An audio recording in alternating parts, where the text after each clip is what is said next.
We welcome to the Gatehouse here at Tri-City the GM of the Golden State Warriors, Mike Dunleavy. I think he's starting to enjoy this television thing, joining us here. I don't want to get too used to it, but it's good to be back. It's good to have you, Mike. It's good to have you. Obviously, the roster right now trying to find some consistency. 14 and 15, a lot of instability with this roster, guys, in and out the lineup here. I'll start with this one. Last year, you made the big deal for Jimmy Butler. You guys go 23-8 over the last 31 games. Can we expect that this team continues to struggle and find traction here in the Western Conference? Is there another deal like that on the horizon? Are you guys thinking that big, maybe swinging a deal for a superstar?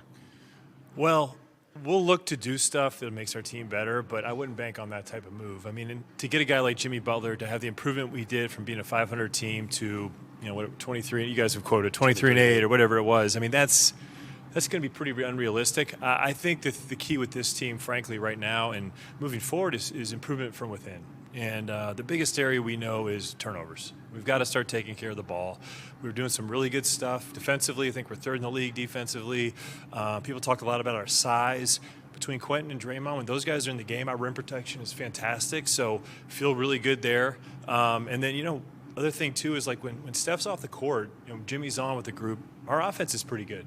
So we're literally talking about a small thing that's a huge thing, and that's turnovers. And that's been the thing all year long that we've got to figure out. And this has become a possession game in the NBA with the rebounding, the steals, taking care of the ball. Those things, possessions matter. And that's probably been our biggest Achilles heel this season. And that's why we're sitting, one game under 500 leading into Christmas here. And it's pretty disappointing. I think we're all frustrated, but we know what the issue is, and we just got to go solve it. Okay, Mike, it is no secret that the Warriors are old, okay? Experience is the word we use here, but this is the second oldest team in the league. Is there any pressure from the front office to get younger as the trade deadline, or you're trying to move forward in the future? Yeah, I mean, look, I think building a team, you always want to get younger. You want to get more athletic. You want to get longer. You want to get more skilled. You want to get all these things. But when I look at our team now, people talk about the age. I mean, Jimmy Butler and Steph are two of our oldest players. They're having phenomenal years. And so I don't really look at age as one of the main things. It's a problem for us. Turnovers are a problem. That is a sixth grade problem, not a 35 or 40-year-old problem. And so we've got to clean that up, and then we can look to do other things. But right now there's a little too much talk about fixing the roster and some of these other things going on. It's all right in front of us. We've got to take care of the ball, and we'll be good. Hey, Mike, so this day and age in the NBA, most teams, and the Warriors may be number one, very random offensively, kind of space and pace, 5 men out, which to me means you need ultra chemistry. You're kind of reading each other. Steve's not over there calling set plays, which in one way is a little easy. You just get to your spot, you pop out. But so my question is this, the continuity of the bench player. Whoever starts, that's one thing, whether it be injuries or just really carving out 3, 4, maybe 5 guys that are going to play for, say, 6 weeks, no matter what. Right. So those guys can kind of play through some mistakes, play through some adversity, figure it out together, and get to the other side together. What's your thoughts on that? Because, like you said, this team went 23-8. I thought they did an amazing job of incorporating Jimmy Butler's isolation game with Steph Curry's freedom of movement game, and I think that's what we're trying to recapture. Right. So what do you think about the way the league is? It's not a league that calls plays, so it kind of lends to the fact that you have to give it some time together because you're reading off each other's body language, sometimes a wink, a nod of the head. What's your feelings on that? Yeah, I think we want to find more consistency with rotations and lineups. I think that's something Steve's really focused on right now. I think when the season gets going, it's early. You're trying to find some things, get some guys in and out of the lineup and all that. But now is the time to lean into consistency. And I think we can do that as long as you have 6, 7 guys every night that are kind of in that rotation that you feel strongly about. They have their minutes carved out. And then after that, you get a couple guys. I mean, we've got a good bench group. You talk about Keith Santos and Pat Spencer and Will Richard and Trace Jackson Davis. These guys can come in and when they need to and play 5, 6 minutes and be really good and productive for us. So, and I think you've got to build a team this day and age that has depth. There's injuries, there's load management. The game is being played faster than ever, and you can't get away with just playing 8, 9 guys every night all season long. So we've got a good, deep roster. And, like you said, Molly, we would like to find some consistency here. And I think with consistency in the lineups, that'll probably lead to consistency in winning. Mike, it's the holiday season, okay? I got you. This is you can ask Santa for anything you want right now, okay? Do you want lack of turnovers, ball care? Do you want clutch performance and execution? Or do you want a consistent lineup? You know what? I think it's all related, particularly the turnovers and the late game play. It comes down to just being solid, executing, avoiding mistakes. All those things are wrapped into one.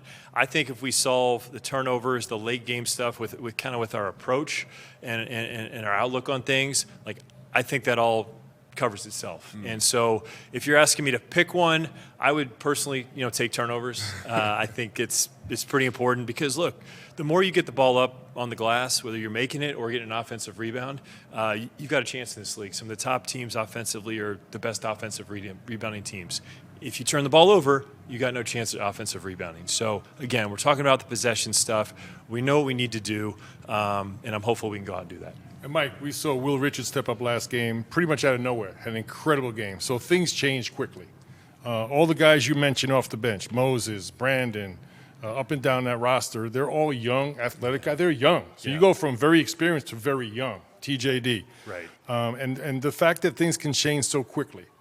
Talk about Jonathan Kuminga, how in and out of the rotation, much like GP2 and other players on that bench, but how quickly that can change for a guy as talented as Jonathan. And we've seen him have tremendous success. Yeah, and I think maybe some of the inconsistency in his role and play is probably a reflection of our roster. We've got really good players, and on certain nights, some guys can get it done, and it just isn't your night. And I think all these guys have, kind of taken that approach of got to stay ready. And I know J.K. will. His time will come back again.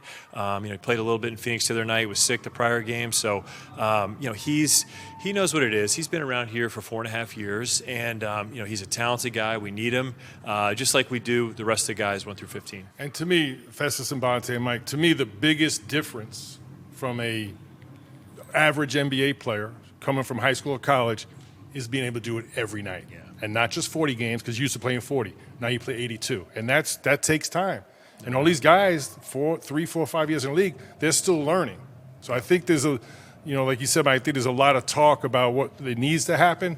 If I'm in your seat, you've almost got too many players, and that's your job. And like you said, that's what Steve tells me. Well, no, but the way the game's played, listen. I said thanks, thank you. That's a great job. But like you said, you're playing 10, 11, 12 guys. Yeah, and it's trying to figure out what combination works together. Yeah, and I think honestly, for Steve's standpoint, it's tough. He's got to pick some guys, and maybe it's not fair. Maybe there's not a lot of separation, but I think in order to find consistency with these guys, they need consistency, and you give that to them in terms of role, minutes, what they're doing every night. So, we'll see how it plays out here over the next few weeks. But the first 30 games, I think will be in the books after tonight, and frankly, we can do better. We will do better, and we're looking forward to the next 52. We saw Draymond get ejected Saturday night against Phoenix. He's averaging a career high per game when it comes to turnovers. How do you approach a veteran who's done a lot in this league, is walking into the Hall of Fame one day out there in Springfield, Massachusetts? What's that conversation like to get him going offensively? Because we could talk about his defense for days, but when he's aggressive offensively, it takes his team to another level. Yeah, I mean, the most important thing with Draymond is his defense. He's still playing at a tremendous level, which is the most important. And then from there, offensively, this is all part of how the game's changing. These possessions matter. And so, 3, 4, 5, 10 years ago, Draymond could be a little bit more aggressive with his passing, and I think that's changed a little bit. So it's on him to sort of adjust, dial it back. He's aware of it. He's a smart player, high IQ. He sees the game in a great way, and he needs to understand, like the rest of our guys, is this pass or is this move, whatever we're doing, is it worth it? Because if it goes to the other team, they're going back the other way, and oh, by the way, that hurts our defense along with our offense. Yeah, fast break points to the paint, points off turnovers has been a bugaboo for the Dubs. Mike, you're welcome to come here to the Gatehouse anytime. Mike, you've done your job too well. You got players over there. We got slow down over there. 8 games coming up in listening January right now. 8-game homestand coming up in January. We're going to need to fill some time, Mike. Come on back. Merry Christmas Thanks, to you and the guys. family, man. Appreciate it.